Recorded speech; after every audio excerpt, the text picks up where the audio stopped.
t'appelles? Je m'appelle Élise Pelzer.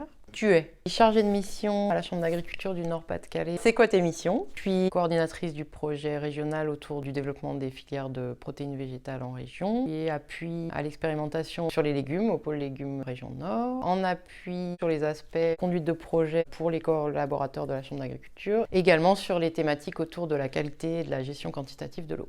Pour et contre mettre de l'ananas sur une pizza, contre. Une astuce pour réussir sa transition. Moi, mon astuce, c'est travailler à l'échelle du système de culture et non plus de la culture ou de la technique. Et puis, toujours s'ouvrir à l'innovation. C'est facile d'innover. Ce qui est difficile, c'est de changer ses habitudes. Mon incroyable talent, le fait d'être multicompétente.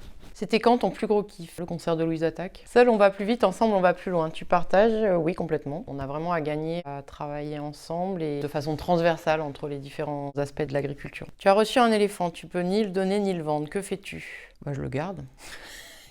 Tu travailles donc aussi avec des partenaires de la Chambre d'agriculture, en particulier Agrotransfert, et puis des partenaires aussi universitaires type Unilassal ou Junia. Je suis chercheur agronome à l'INRA et donc j'ai aussi un réseau de partenariats autour de la recherche à l'INRA. Quel est ton rôle auprès de ces différentes structures? Mon rôle, c'est de mettre de la transversalité entre les sujets et entre la Chambre et les partenaires plus d'innovation recherche, d'autant plus dans une approche système de culture et non plus culture où cette transversalité est nécessaire. Concrètement, cela se traduit comment pour les agriculteurs? Si on prend l'exemple de l'expérimentation au pôle légumes que j'appuie pour les aspects protocole et conduite de projet, le rôle c'est de trouver des solutions pour les agriculteurs qui marchent d'un point de vue agronomique mais aussi qui soient viables d'un point de vue économique.